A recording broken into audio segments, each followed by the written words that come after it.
And again, back to my other account so I can see myself. Okay, no. I start to realize that when I go live, it takes, I think, about lag time so it can sort of like catch up. Give me a second. Is that much better? Sort of better. This is exactly what I was thinking of for a long time. I did write down inside the list that we made yesterday how I want to do like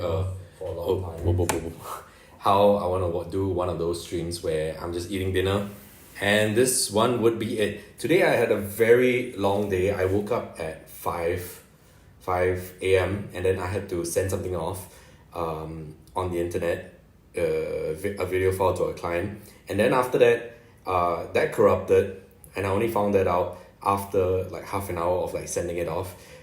So I was up until 6. Then after 6 I kind of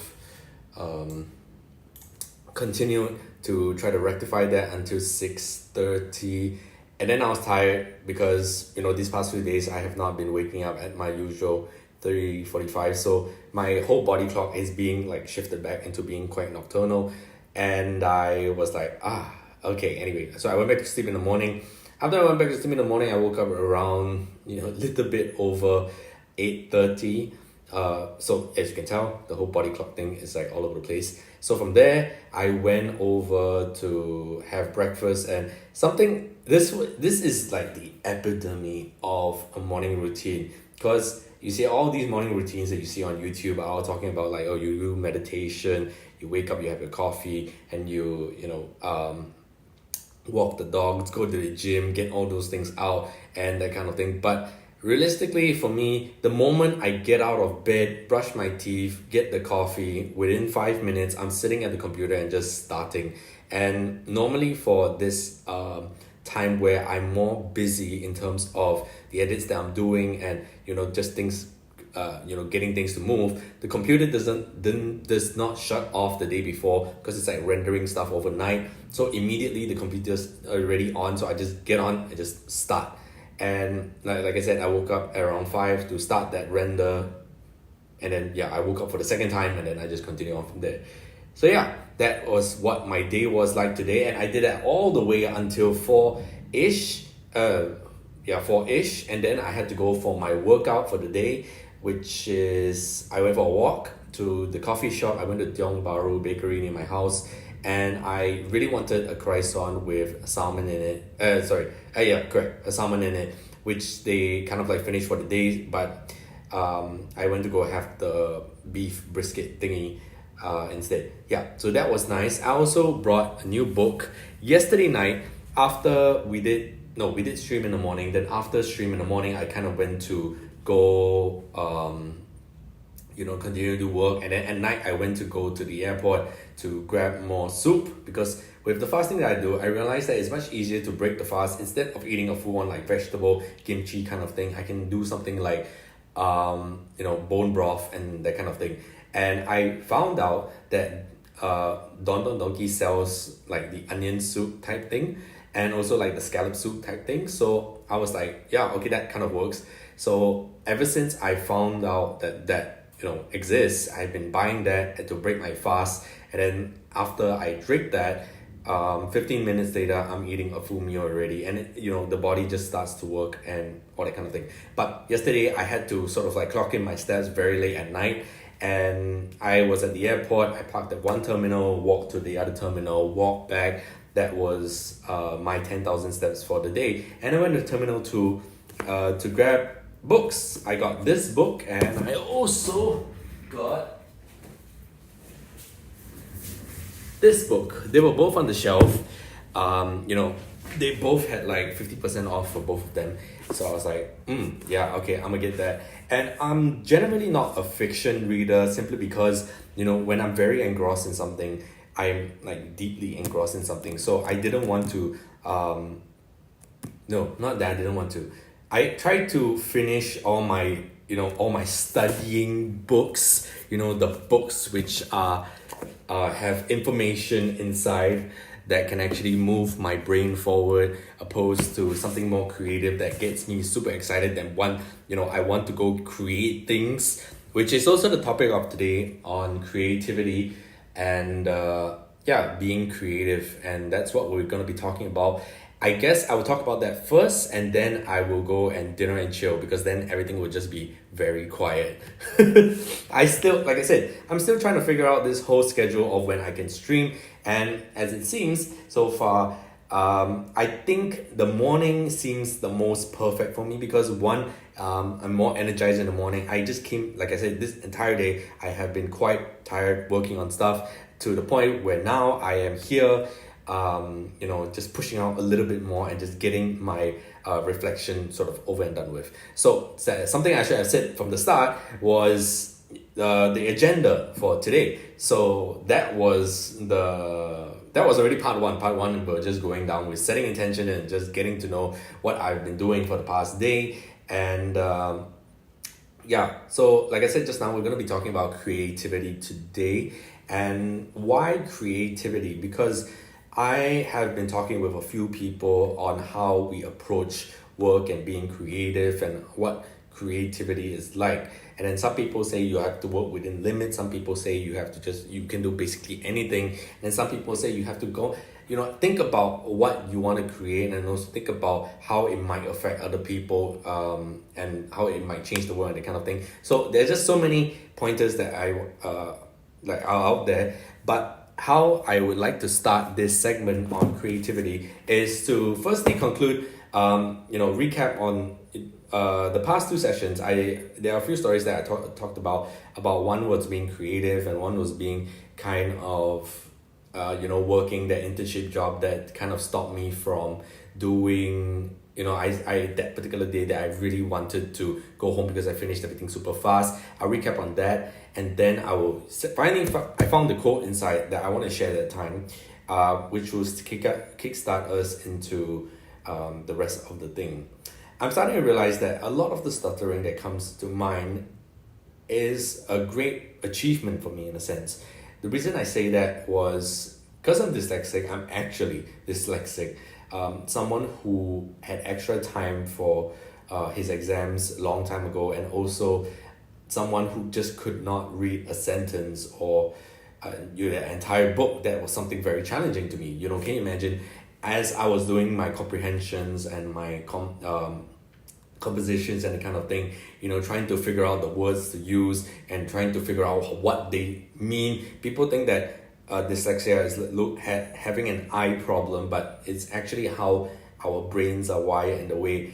And I know this to be true based on talking to more dyslexic people, in terms of how, if you read a book, we go down the page and then slowly our imagination comes to play, and then we will start to forget what we're reading, and we're like, oh, damn, I have to go back and, kind of refer to what I was reading before. So we go all the way to the top, and then we're like, okay, what was I reading again? And then we go to back and forth with that again. So in terms of that was the past.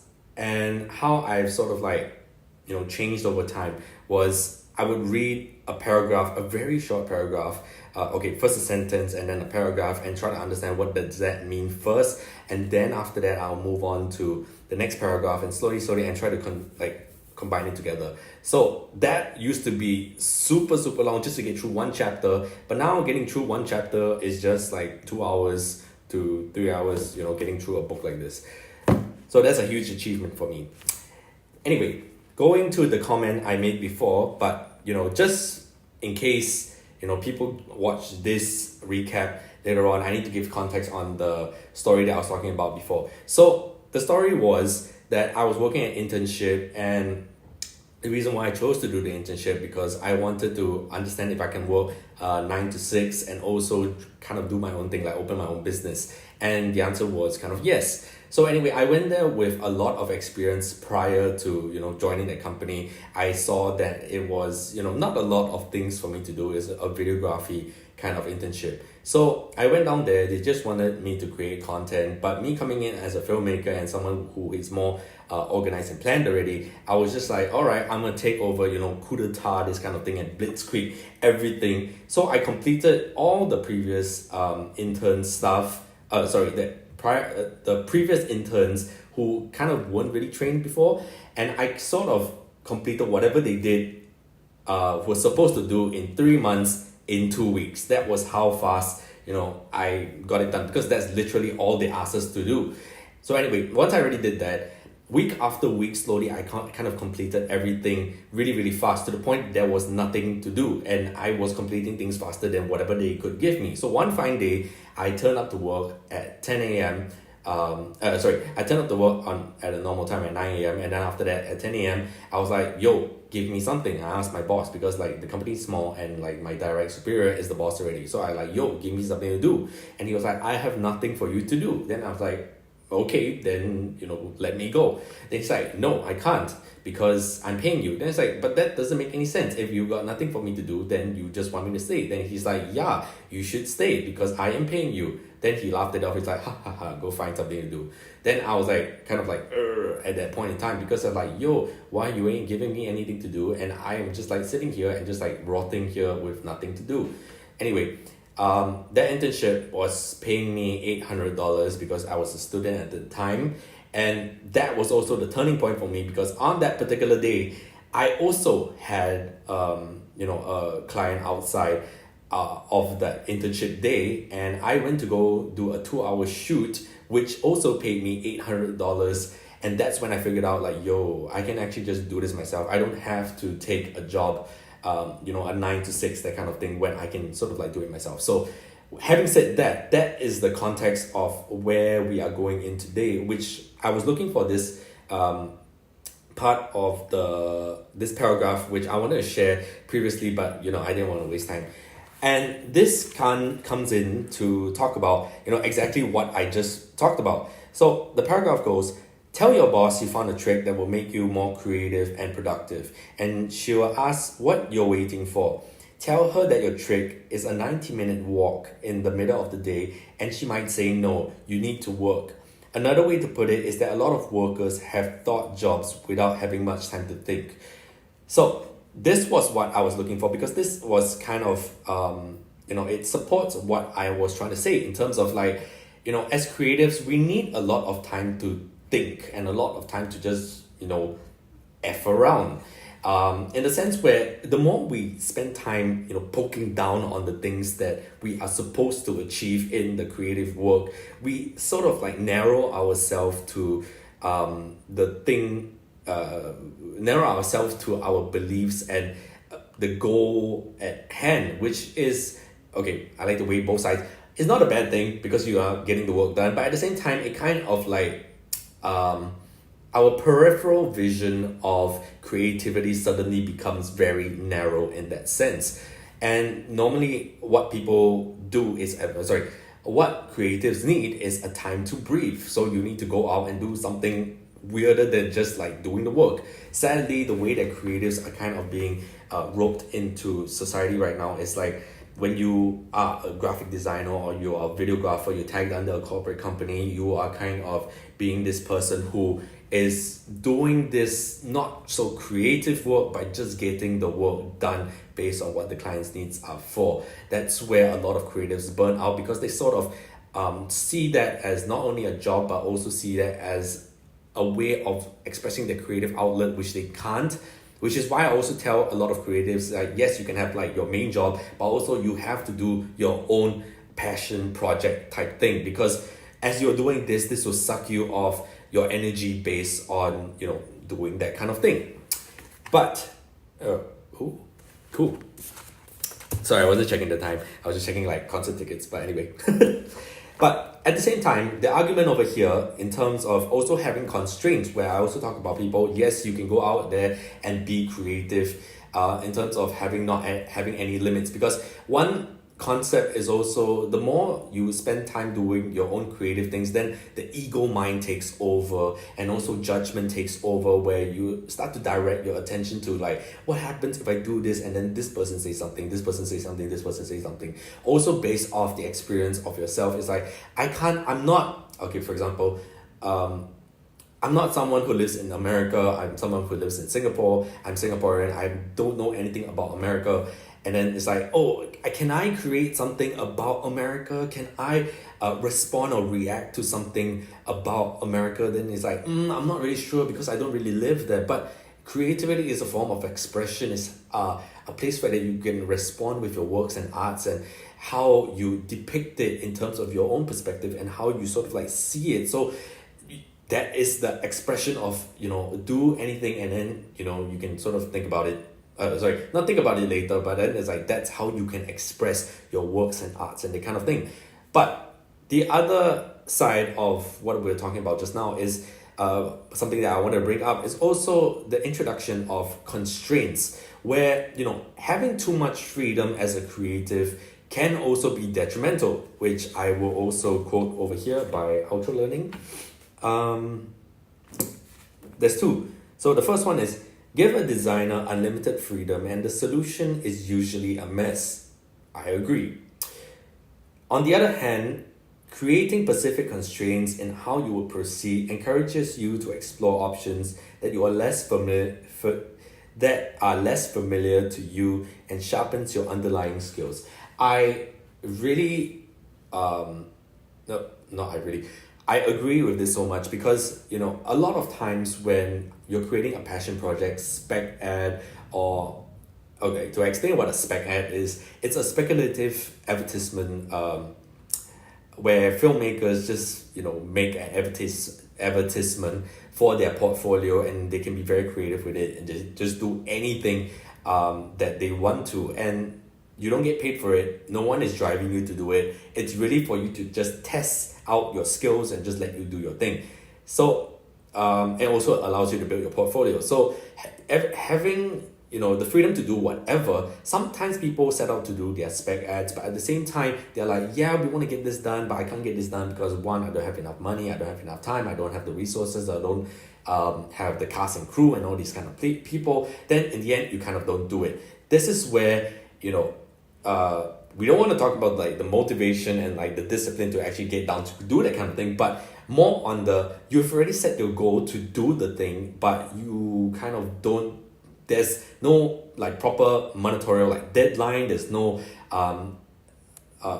like a right pen, paper, and saying it's like a black and white and say like, this is what I'm going to do.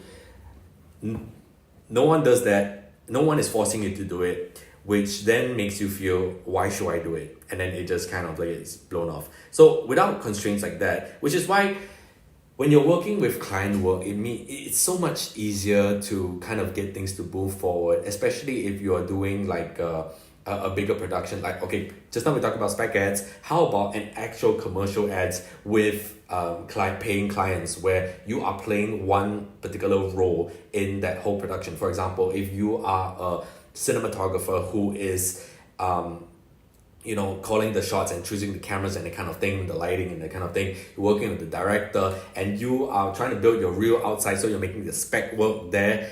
And on this client shoot, you said you want to do something like with a backfill kind of thing and like horses flying with a lot of VFX and that kind of thing. The client says, no, we can't because we don't have all the resources. But then you're like thinking, that's a good idea. Use that for your spec work. For this, you're just testing out based on what you already know, and you kind of do it, and then after that you're like, yeah, but I think, we still can use whatever my idea that I thought of somewhere else. So that's where you use it for the spec ad, and with that spec ad, you create it, and that will get you additional work later on. Who knows, someone will look at your portfolio and say like, yo, I've seen you do this commercial for XYZ. It's like, did they pay you? Okay, they won't ask if they pay you, but then they're like, oh, like, what did they think of it? They're like, oh, they actually did not see this because this was a spec ad, which I thought I pitched to them, but they kind of said like, no, I don't really like it. I don't really want it that way. So I did it myself anyway. But you like this? They'll say, yeah, I like this. Do something like this for our brand. And that has sort of got me into how I got multiple jobs based on that. It was just testing out my own thing on the side that allowed me to do all these kind of things. So looking at it from a bigger picture, this is where all the resting and on the testing all comes into play, which we talked about just now, where you don't need any constraints, just that you do whatever, and then that allows you to be creative and just do your thing. At the same time, when you actually come to the client work, you are testing out your skills and getting your moving forward in your career in that sense of form. So creativity is still there, but not to the point where you have full control over the thing. And yeah, so the reason why I want to talk about creativity today was because the conversations I've been having with some of my friends on like how should you be creative in terms of like where do I get started in my own creative journey, because now I'm mentoring a few people on their own creative journeys. They're just getting started into video making and also just personal development, developing themselves to become better people. So I'm helping them with that. And one thing I do tell them is that you need to be curious in terms of life. You just want to be curious. What is something that you want to respond to? How are you reacting to the world? What do you see around you that you feel you want to get yourself out there and just do, create. You don't have to create, based on technical skills. You don't have to be the best at what you create, but you just got to go out there and just start creating. See what you see, make what you make, and just go. And slowly from there, you can slowly progress based on that. The more the ego mind sort of like holds you down and say like, I don't have the right cast, I don't have the right location, it's not the right timing, the feng shui is like super off. You will never get started. You will never grow in terms of your own creativity. The more TLDR, the more you have around, sooner you're going to find out, basically. That is the, gist of it. And that is my dog barking. Nice. Okay, anyway. One thing that I will sort of like conclude this creative act, I'm quoting from the book, I don't know, okay. One thing that I will end off with today is this concept on the arrow, which I've always told people. So, firstly, you must understand what a SMART goal is. A SMART goal is wait, give me a second. It's a business term thing. SMART goal. SMART goals stand for specific, measurable, achievable, relevant, and time bound. So this is something that you can test yourself with, and you can use it. So anyway, my concept is that when you are being creative and you're just living life and you're trying to be creative, you're essentially just wandering the world and firing arrows into the distance. When you fire the arrow into the distance, the arrow lands somewhere, and that's the general direction where you go and wander towards. And when you're wandering towards that particular place, you will be met with mountains and streams and animals and things that will get you very interested in life, basically, and you go off diverging into different pathways and whatever. And it's okay if you don't find the arrow. You've already found a general direction of where you're going, and that's the whole point of wandering around and discovering for yourself, being curious, like, oh, mushrooms, oh, fungi, oh, mountain, and that kind of thing. And that's where you start to discover and learn and that kind of thing. But when it's sort of time for you to get down to test your skills based on technical and seeing how you can, because you don't improve what you don't measure. And if you don't measure anything, you don't see where you improve at all. So that's where, client work and putting yourself in competitions and things like that. And also, put your art towards like starting a business and the kind of thing and see how people react to it. That is testing your skills. So in the same type of concept, when you fire an arrow into the distance, this time with a string, you are now following the string based on, that direction. Now you will be met with obstacles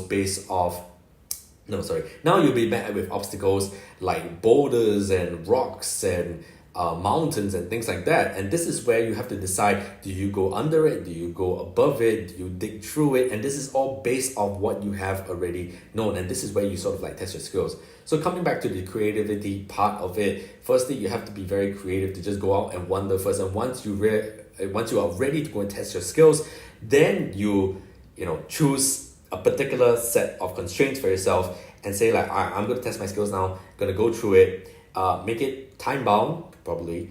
You can say like, okay, in 2 weeks, we're going to come up with a painting, or like in 2 weeks, we're going to come up with a short film.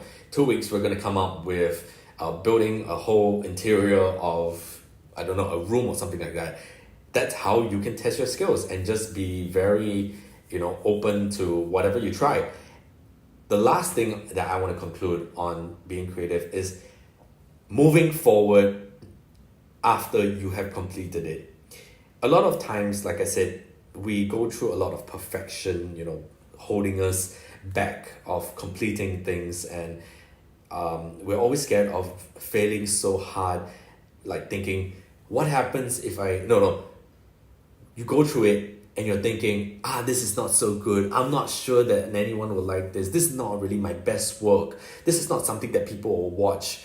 And to that I say, it's okay. You don't have to create something that is, you know, that really moves the world. It can move you simply because you have put so much emotional attachment onto the work, which is a topic for which is another discussion topic, where you shouldn't really put your like whole entire soul into a piece of work. But what I'm trying to say is that when you do the work, finish it to see where you have started and where you have come from. So it's not about the short-term gains. It's about looking far into the distance after you shot multiple arrows and looking back and seeing how your creativity has changed over time. This is why we use something like an art journal, or, you know, now I'm doing like daily reflections and seeing how I've changed, commonplace booking with like the books that you have read and how you respond to that. All this is for you to grow your creativity over time. It's not something where you can really force yourself and have it measurable, in the sense where, you know, if you put in the hours and work based like an accountant, you will sort of get the same type of experience as an artist. I was reading somewhere, artists are emotional historians, and I really vibe with that, because that is true. Over time, I began to have a different emotional response to the different kind of things around the world, and that has helped me grow as the artist and person I am today. So yes, that is the whole reflection on creativity, how to get out of how to kickstart yourself in creativity, and, you know, move on in life. Yeah, that is the reflection for today. And now we will move on to the third segment of today, which I'm supposed to eat my dinner. It has now gone cold, just like that book, Before the Coffee Turns Cold. Yeah.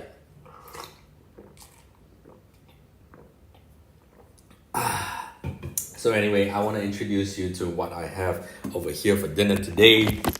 We have teh o, and we have mee goreng with one piece of brisket over here. Interesting. I always thought these like mukbang type of thing going on is a bit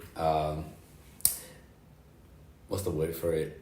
Not awkward, but it's just very silent, because now you're just gonna be watching me eat. But you know, it is what it is. Usually my Friday nights before I started streaming used to be me watching all my K-pop stuff. I think I would do that still right after this, but, you know, without the eating, because I'm eating right now. And I always used to be like, wow, this is so fun, because like I'm just enjoying myself. My entire Friday nights have never been like staying out late and you know, partying and that kind of thing. It was never my thing to stay out late, simply because it's just not me. I'm more of like a morning person, therefore I kind of sleep early and then I wake up early in the morning. But at the same time, sometimes I do stay up a little bit later, especially when I'm, you know, wanting to feel a little bit dazed. There's this sort of not emotion, this sort of feeling where you are not exactly drunk, but you're sort of like, I think it's buzzed. When you're buzzed and, you know, you're not really like tipsy, you're a little bit numb, that kind of thing, but you're still like quite conscious about life. Anyway, I will drink a little bit to that point, and then I'll be watching all the documentaries that kind of keep me entertained. Something that something that I can't really sit down to watch when I'm sober, and that's how my Friday nights used to be, which I think was actually very soothing. Then in the morning I wake up and I was like, whoa, I learned a lot. What did I learn? I was watching this Chinese documentary on how they do fishing in the sea. It's like, oh, that's interesting. But yeah, anyway, that has been my Friday nights. It's crazy to think that I used to think I wouldn't be able to be sitting here talking to myself and having dinner, but now I'm here doing exactly that. So cheers to eating my cold noodles.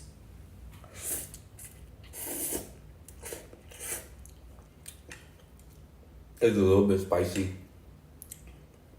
The funny thing about eating my thing now is that this is... Oh wait, hang on. This is essentially a Malay dish.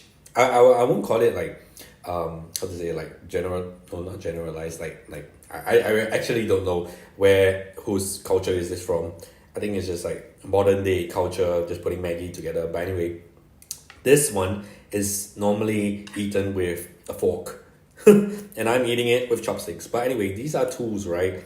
It really doesn't matter how you eat this sort of thing.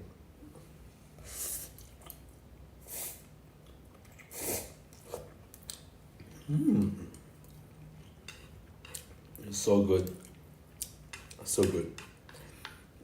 I know someone's gonna say, ooh, let me get a tissue.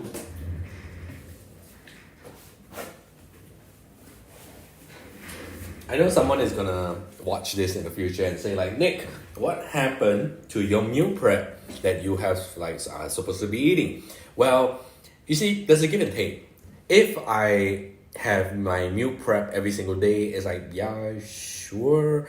But at the same time, like I said, my entire life is now working on the business and growing everything, and I spend a lot of time, in front of the computer, and it's a bit depressing in that sense.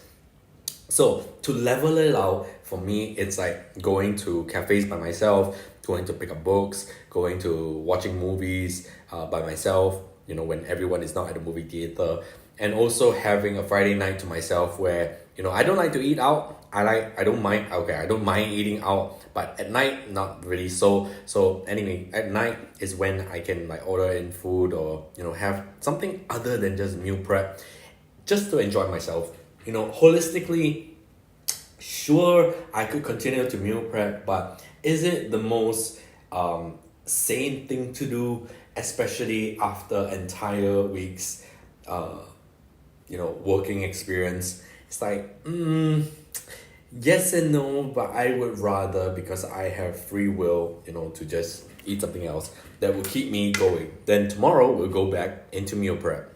Chicken, rice, and no, not really broccoli. Kangkong, yeah.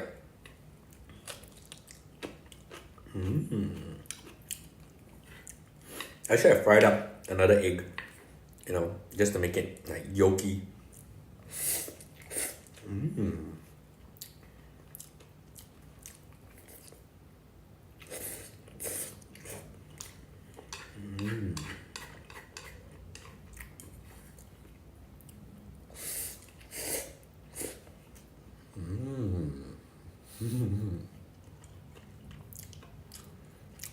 So nice. Lovely.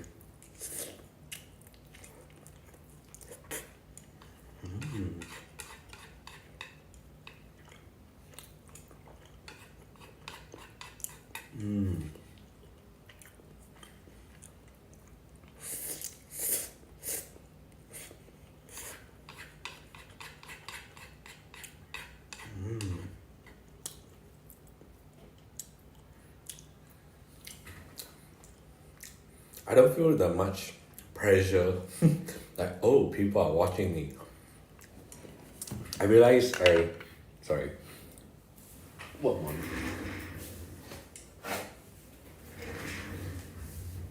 I realized I eat very fast. I have to slow down. There were a lot of times where I have been eating to the point where I was sort of, choking. And I normally don't order drinks outside. This exception. Normally I just drink water. And yeah. Anyway, I will eat too fast to the point that everyone thinks I'm very awkward in front of everyone else because they are still like not even halfway through their plate. But yeah.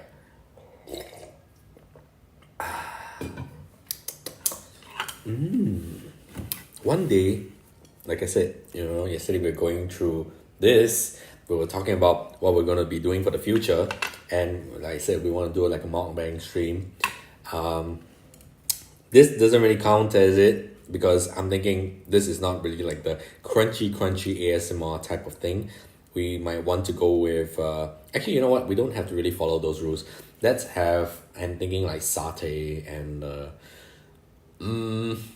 what other fun things can we have? Chicken wings, but it's a bit messy, especially to eat in my room.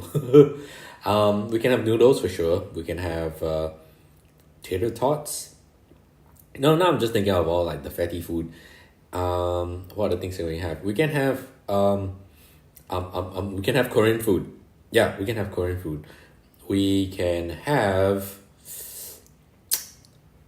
tteokbokki. Yeah, craving a little bit of tteokbokki. It seems nice.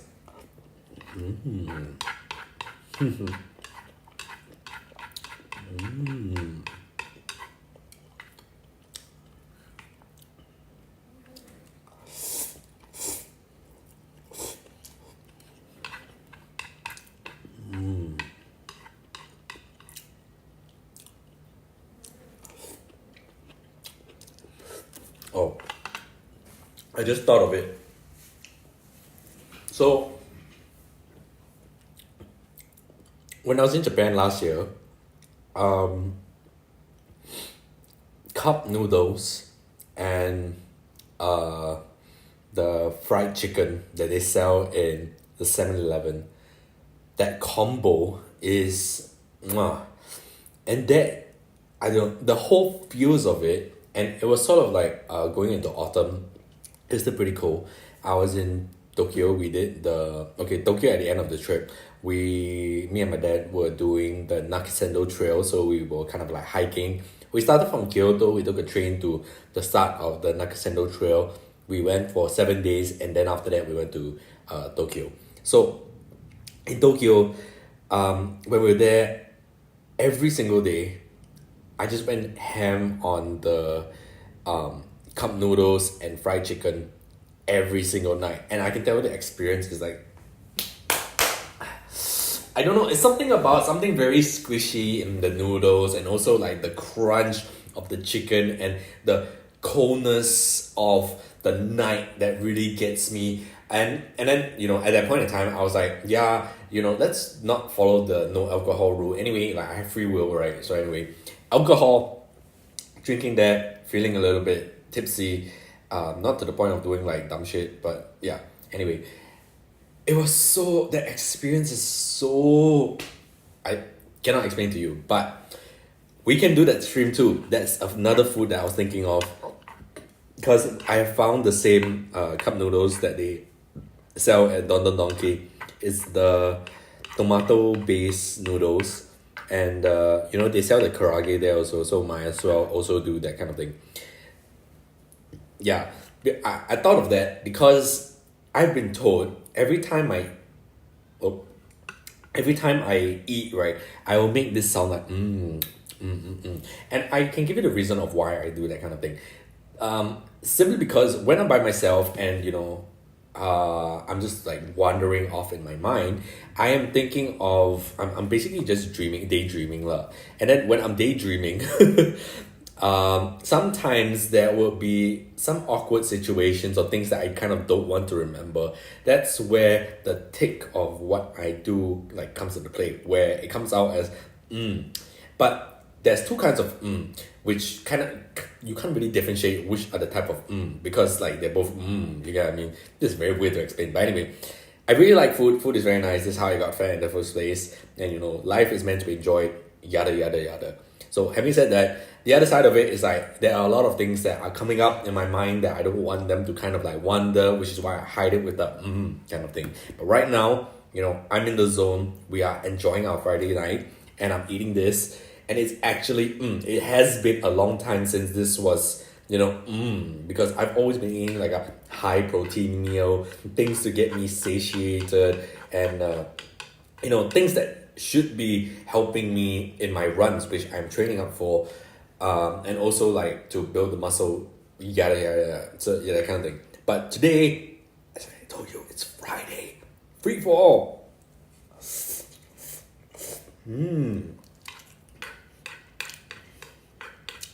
Spicy but not so spicy. And speaking of spicy, we're not going to do like spicy Korean noodles. That's like no go for me.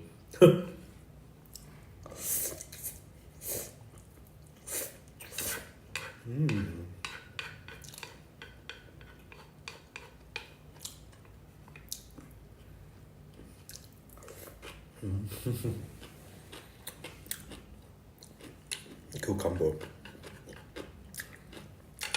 They all.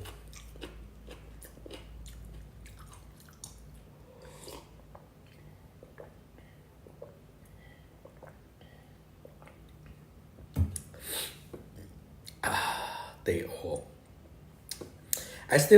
The thing about alcohol is like now I'm slowly, I won't say easing back into it, but more of like, I don't have that strong restriction of like if I don't, I need to be hard and fast of like no alcohol, can't drink, no, kind of thing. Because I found that when I was doing the previous 75 hard, in terms of how I would reject a lot of people because I was doing the challenge itself, and it will just kind of be very awkward for the situation because everyone is drinking alcohol and they kind of like invited me there, and socially that's just very weird to be there and kind of not drinking and engaging in everyone else kind of thing. Not to say that I couldn't like turn them down. Yeah, okay, I turned them down. But the thing was like, it's like, oh, you're not drinking, you're not on our level, that kind of thing. It's like a little bit of FOMO, but yeah, that's problem. But slowly, because I kind of quit alcohol 2 years ago, simply because it really wasn't my thing anymore. The prior experience to drinking alcohol was always an emotional type of drinking, like I talked about in the time of loss. Friday nights used to be, drink alcohol, try to get numb and like not think about the world and that kind of thing. Life has changed. I don't need alcohol to have a very fun time. I can do anything with it. But so now it's more of when I feel like drinking, just go for it. Just don't get yourself drunk. I know I 100% don't want to get drunk anymore. That's not really worth it on many, many levels. If I were to drink today, I get drunk, I get hangover tomorrow, I cannot do my run. I also cannot have the option to go and drive if I wanted to. I also will feel, super groggy. It'll take me 2 days to sort of like recover from the drunkenness. It's just not worth it. I like to go kind of thing. So that's why I am in the position of like, optimizing my life and that kind of thing. So which is why I kind of like stayed away from alcohol. But like I said, free will, and also thinking, it's actually so fun to just, I have a lot of, okay, this might sound a little bad because I'm comparing myself to people who drink every single day. And drinking every single day, they get like big beer bellies, and that's basically their entire life. They must drink alcohol, drinking towers and that kind of thing. So if those people are doing that kind of thing and their health is as such, and I don't drink alcohol that much or like close to never, I'm looking at them as a reference and thinking, I'm fine. So that's where I'm thinking like, it's a bit bad like doing that kind of thing. So I'm gonna not say that like in that way. I think I'm sorry that I'm saying that. I think it's wrong to think about it that way. But if I just drink like once a week, I think there's nothing wrong. I know my limits. I'm not gonna go off anyway, so that's why I just continue. But the whole point of really telling you this alcohol thing is because it's like, as I'm drinking this teh O basically just means no milk, no sugar inside. So it's just tea basically. And I completely, as alcohol comes in here and there, I still don't drink any drinks with sugar inside. You know, all the sugary drinks is just like a no-go for me. And I've also, as I understood more on nutrition, I found it to be very strategic in when I actually drink drinks with sugar. 100 plus also has sugar, by the way.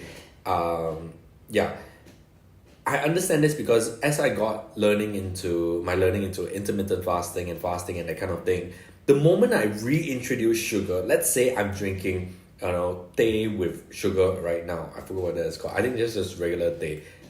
Yeah, I don't memorize this, but anyway, tea with sugar inside. I won't be able to sleep until 4 a.m. the next day. That's just how much the sugar can do to me, and it's worse than drinking alcohol or like too much caffeine. Everything, it's like sugar does bad things to me, and I understand this now. So that is something that I want to stay away from 100%, unless I'm really really dying for sugar. But I have no sugar cravings. I don't crave sugar at all. I don't like want to have that destroy my system. Even worse than alcohol, one beer or one stout, I think it's fine. One like wine glass is fine. But sugar, okay, I was at a wedding 3 weeks ago, last month, basically, one of my friend's wedding.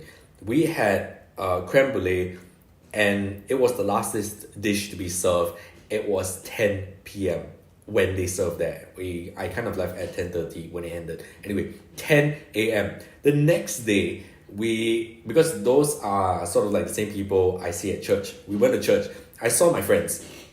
And I was like, oh, could you sleep last night? Could you sleep last night? I really couldn't sleep last night, so that's why I asked them. And I already had the speculation that it was the creme brulee. And then they were like, yeah, I couldn't sleep until like 2 a.m. or like 12 p.m. and 12 a.m., that kind of thing. And I was like, well, I think it was the creme brulee. The creme brulee was the size of, let me give you a reference. It was the size, oh no, not this. Okay, I got a lens cap over here. It was the size of this. Do I have a reference?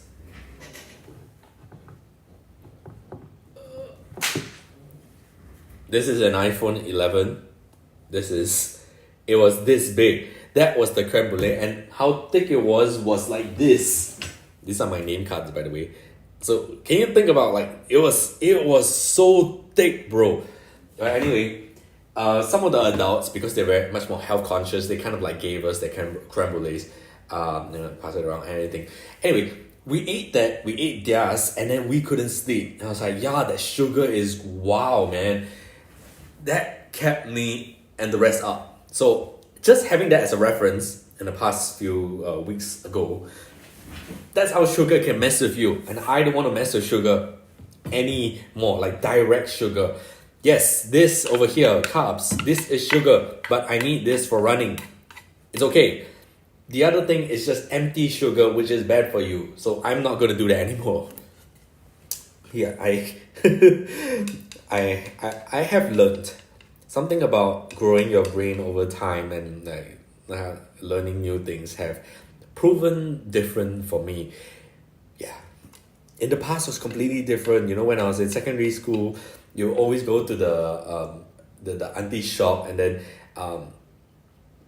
in my primary school we used to have this uncle who manned the drink store, and then his speed was crazy. So he would be like, boy, what you want? Or girl, what you want? And then after that, the line would just go really, really fast. It's like, oh, yeah, bandung. And then after that, he'll just pour it in. And like Milo, he'll pour it in, so on and so forth. And then he will just scoop it up from the already prepared cauldron of whatever the drink was. The mass drinks, When I mean the mass drinks, like things that always people will get. So like bandung and Milo and so on and so forth. Anyway, he will scoop that up into the plastic cup. He will throw it there. It's all $1. You'll put the $1 on the table, and then he will javelin you the straw. He was just like, okay, and then it might or might not fall into your cup. But anyway, you'll just pick it up. You'll do it, and then the whole long line. Recess was half an hour. Bro could get through an entire battalion of 300 children. Yes, that was exactly how wide my level was. No, I think it's more than 300. Anyway, that was the whole situation. And wait, how did we get to this situation? I was talking about sugar and drinks. So anyway, that day, those when I was younger, it was always like, Milo, uncle, Milo. Then it's like, uncle, give me iced lemon tea. Uncle, can you give me what are the things that I used to drink? Pink dolphin, if I remember correctly. Yes, H2O and that kind of thing. Anyway, drinking all these drinks is essentially why I ballooned so much when I was younger, and no one really at that point in time, the whole society wasn't really talking about sugar and like what it does to you. Most of that at that time, because I'm 96 for context, if anyone is watching, they were more on like, especially in Singapore, they were talking about don't eat drugs, don't do drugs and that kind of thing, don't smoke cigarettes and that kind of thing. And it was still during the transition of, as a 9-6 lost generation, I had seen, public caning when it was still acceptable during that time, to kind of like it phasing out that kind of time, and also like detention and that kind of thing going on. So sugar wasn't the main priority at that time. And also, the environment that I grew up in was sort of like, he's still a growing boy. It's okay, whatever he eats and that kind of thing. At the same time, the conflict was that they were telling me you should go for the tough club, or at least what they call it, backwards, the fat club, so you can lose weight. I'm looking at this in a very objective manner after many years of like fitness experience, and then like looking at that, it's like, people will not change until their will to change outweighs the desire to stay the same. But as a kid, you have your own family telling you that, hey, you are getting big and you're also a growing boy, and also the school is telling you that, hey, you should also like lose weight, but at the same time also eat your things because you don't want to faint in the sun and that kind of thing. So then all these conflicts is just like, you know what, no one is going to stop me when I pay for my drink and the uncle will spear me the straw for me to drink my drink. No one is going to stop me. So anyway, that is what happened, and that is how it transcended over time from primary school to secondary school into the tertiary educations, drinking sweet drinks again and again and again. Yeah, one thing I learned is that our bodies are not constantly meant to be pounding ourselves with a lot of sugar. And at that point in time, I was also eating a lot of curry things. So when I talk about this particular dish over here, mee goreng, back in the day, I did not, no, yeah, okay. Back in the day, I did not have any limits to what I was eating. I was just going ham on basically, I was eating a lot of ham too, going ham on basically everything.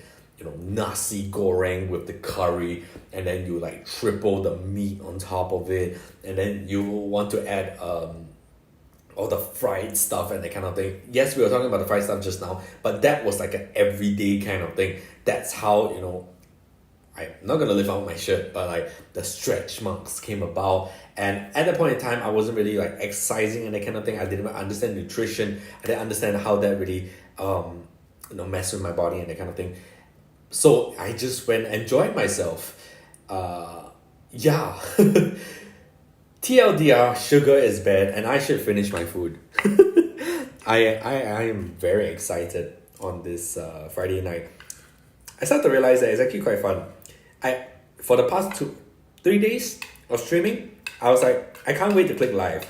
I still do have this fear before I click live. It's like, damn, I'm going up on stage. I'm going to be talking. I'm going to be, telling stories and that kind of thing. I'm a bit scared.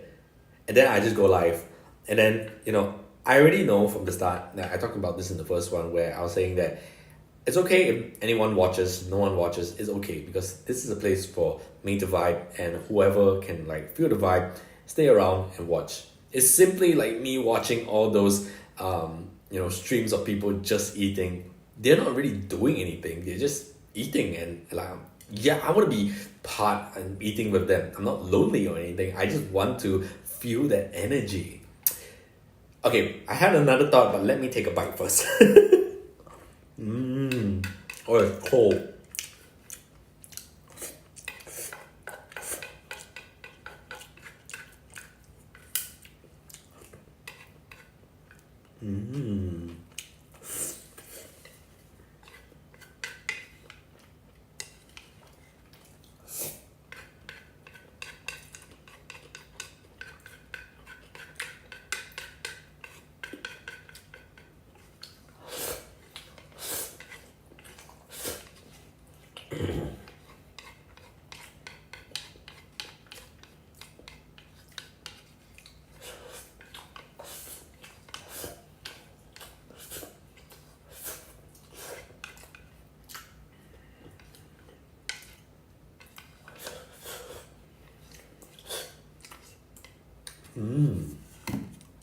Lovely.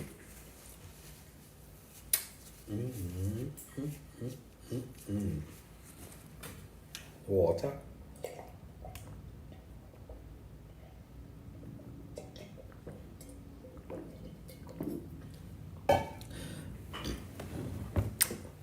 Ooh. A very convenient water dispenser. The reason why this is here is because I'm doing 75 hard again, but it's the modified version of it, just to update whoever is watching the recap. And yeah, so sometimes I stay in my room, and over days where I kind of forget to fill up my water bottle. This is also 3 liters. This is also a gallon of water. So I keep this at the side of my room over on that side while I still have like my black gallon of water. And if that finishes, then I'll just go on to the water dispenser, which is very convenient. And both of this last me for around 2 days, and then I'll wash them both, fill them up again, and then continue on. This does not also include all the other cups of water that I drink downstairs in my kitchen, because I have another one over there. So how exactly do I measure the 3 gallon of water? Is that I just need to finish one of these things. If it was the one in the kitchen, then I would have more walking step time because I have to like walk down and kind of thing. But that one, I will kind of put it into another smaller jug, which I can just pour it into the cups. But these are like the end of the week kind of thing where I don't want to do that until it's Sunday, when it's like rejuvenate type thing, and then after that everything will be sort of like ready for me to do my thing. But yeah, the thought that I was talking about just now was how I think if there was a particular person that would actually stay to watch me do whatever I'm doing, my daily reflections, and eating dinner with, would be an introvert. I'm an extrovert, and the reason my frame of reference of why I'm saying this is that introverts like to listen, and most of my friends are introverts who like to hear me just go off because they start having their own imagination of their lives and that kind of thing. They are living their lives through what I am saying. Yeah, I have been told that before, and I was like, okay. So at point in time, I'll be like, oh, I'm sorry that I'm like talking too much. Then they're like, it's okay, you can continue speaking because I really like that. And I was like, it's like music to my ears because normally I'm always in my head. It's finally nice for you to sort of take me off your head and like distract me in that sense. Yeah. So anyway, I do I yap a lot? I would think I do, but at the same time, this is how you go through a slipstream type of thinking. It's good for creativity. It's not good if you don't understand any social awareness. You're talking over people and that kind of thing. Yeah, but it's okay. This is how I get a little bit more entertained. Not just entertained, but also entertaining in the sense where, it's just me talking to myself, essentially, or the recap people who are going to be watching this later on. And if I'm here doing my thing, then, they don't have to be like skipping through the video and that sort of thing. But yeah,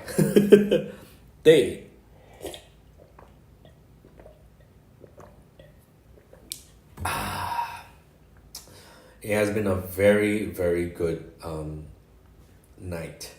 And I don't believe I'm going to be doing this for 75 days.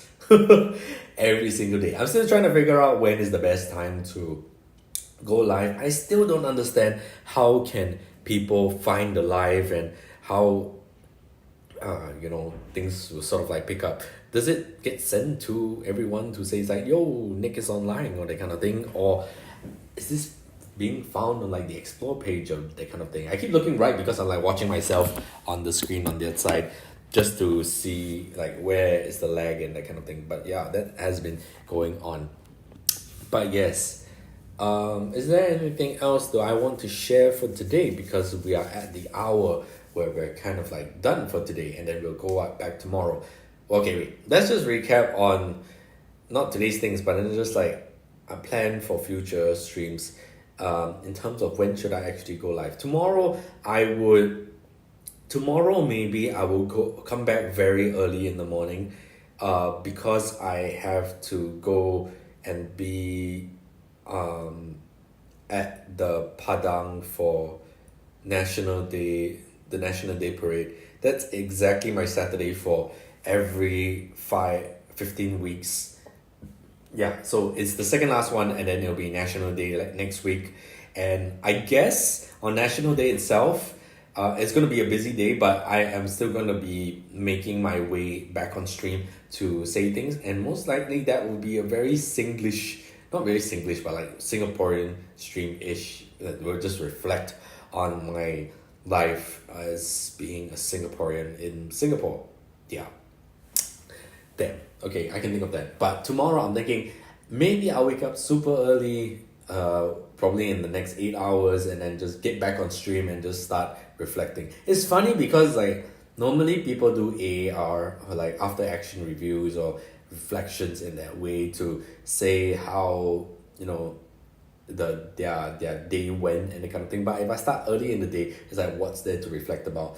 But anyway, most of these things that we have planned over here, and also how I have sort of like have an idea of like where I sort of want to reflect. Because again, this is, apart from anyone watching this thing, the main thing is for me to reflect and see how I have grown over time. As I'm reading all these books, as I'm meeting all these people, as I'm just living my life in general, slowly I will start to grow in terms of, me as a person.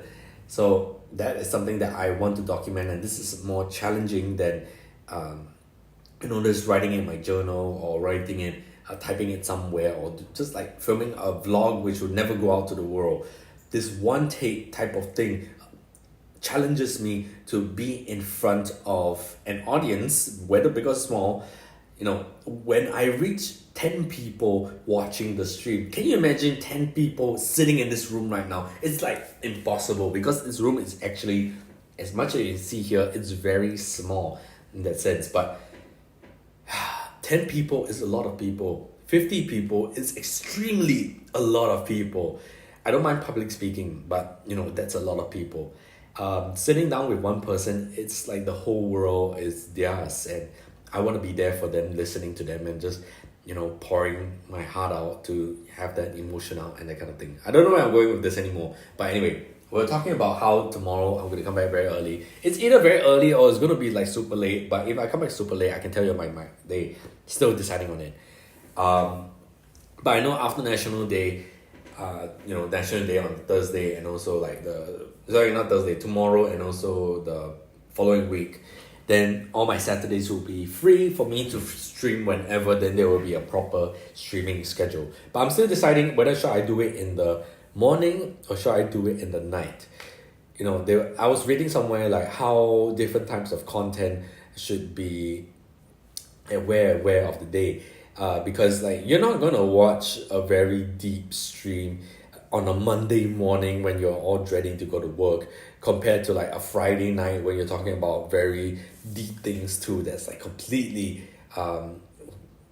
too deep. But that's the vibe that we're going for. It's chill and deep. That's basically it. We're just here to watch the stars and reflect on life, and that's essentially what I'm here for. But yeah, anyway, I will figure it out tomorrow. And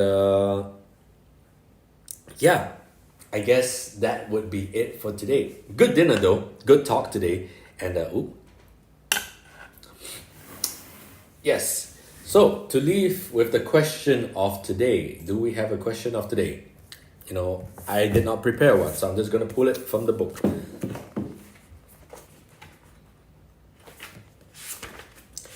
They have questions at the end of here, so I'm just going to pull it from the book.